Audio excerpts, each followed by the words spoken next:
Yeah. Boom today, all you sports fans out there in the JIMBO sphere. To you, the individual, as part of the collective. Welcome to Fast Track Sports Track College here on Talk Radio, version of the OMSR. I am your brief but concise host, Will, the alternative ESPN sports thrill. Always do a little show like this, let you know the clip order coming up and the whys to wherefores. It gets a significantly longer highlight reel that way, plus the quickie sport rant of the segment.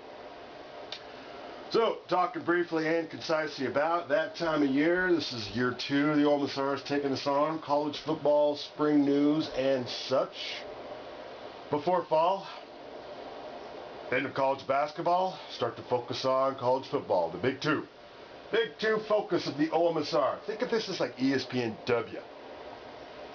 I'm like ESPN to you. Never graduate. It's what's kept me young. In my young 40s, still got it going on like in my late 20s. Of course, working out has a lot to do with that. All right, this is the baseline show for what's coming up. 4 parts. Part 1, talked about some spring game disappointments in terms of how much should you play your starting dudes. I got 200 seagulls around here, and this twerpy bird up in the tree is the only thing you can hear. You gotta be kidding me. Part 2, Notre Dame's gonna take out the venerable grass and the battle at starting quarterback there.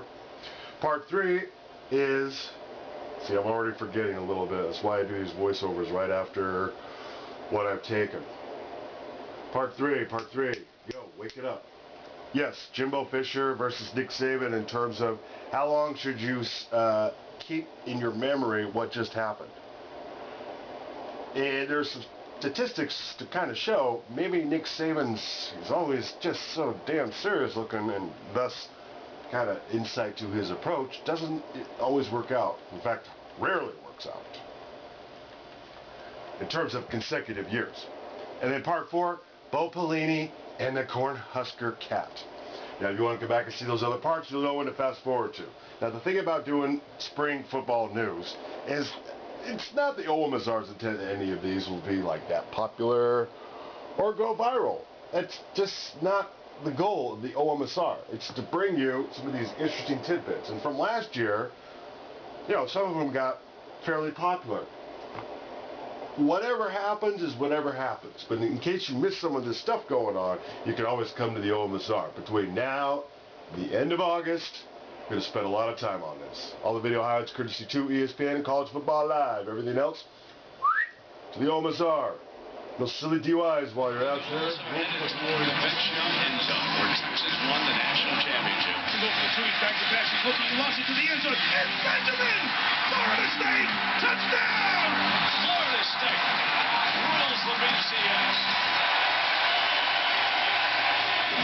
National championship winning coach Jimbo Fisher told our Ivan Mizell he doesn't agree with the Nick Saban philosophy of as soon as you win a national championship, you forget about it the next day. Fisher believes you should think about it for a long time to come. Here's exactly what he had to say to Ivan Mizell. There's a fine line to me between moving on, but also trying to move on so much that you negated what you achieved and forgot the confidence or the level of what you accomplished to be able to benefit from that to progress to the next year. I think that was one thing after that championship, talking about winning the championship at LSU in 2002. It was almost like a month later, were we really national champions? Saban and Fisher coached together on the 2003 LSU national championship team. So, Matt, which philosophy do you prefer? Forget about it the day after, or let the sun shine? I do believe that you have to let the sun shine a little bit. I think it's a mistake when you just completely shut it out like it never happened. Now, let me just say this. For every championship that you go through, there comes a point in time for every player to sit back and go, did we really do that? That happens regardless whether you talk about it or don't talk about it. So that I want to get off the table. But I do believe there's a mindset in place out there, and I think it's very prevalent across all of football, college football, pro football. It's not so much at a high school level, because in high school level you kind of try to enjoy it. But in pro football and college football, you win the championship and you go, all right, that one's over. What are we doing next? I think that's a mistake. I totally agree with you. Yeah, I mean, I think that's it's one thing to say, hey, look, we're not going to say that we're defending our championship. We're not going to say that we're going for the repeat. But it's another thing to essentially ban the phrase national champions from the moment you win it all the way up until the kickoff of the next year. Now, I understand the idea about psychological motivation and making sure that the players understand on that first day of fall camp, this group hasn't won anything. Right. This is a new team. We as a team haven't accomplished anything. But there's this really fascinating series in Time magazine about happiness. So I try to find more happiness every day. Are you going to sing Pharrell's Happy while you're No, doing that's a great song. Yeah. But I read this thing today. It says the next time is a research on happiness. It says the next time something good happens, stop whatever you are doing, give it a second, and appreciate that moment. Scientists have found that savoring is the thing that creates the most happiness. And so that's why people always ask Nick Saban, are you happy? Like in the moments after winning a national championship, the guy looks like he's not happy. And he admits he's already started thinking about the next recruiting class. Now, Joseph, I will say this. Read that. Yeah, I read that. And then right after we read that, I looked and I said, you know, that scientist, he never won a national championship. He has no idea what goes into a national championship. I understand both sides. I really do.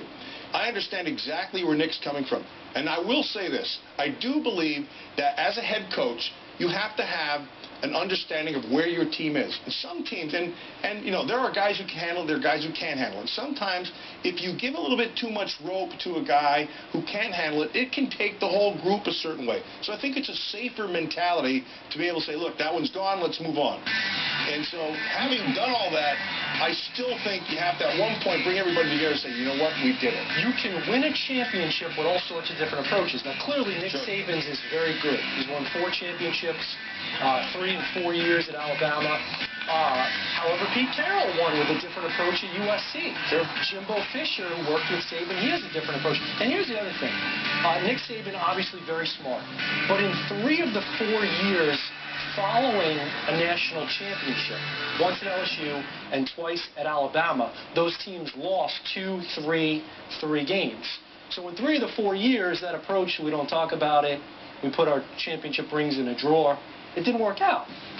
Here's the graphic. I got a graphic to go along with my idea. Yeah, that's great television. It's 3 losses, 3 losses, 2 losses. Now listen, nobody's better than Nick Saban, but that just proves, well, 2 things. 1, it's not easy. And 2, a lot of guys that win championships go pro early, right? Yeah, exactly. And that's what I was going to say is all those teams are different. And so there is truth in what you said. You know, they are new teams.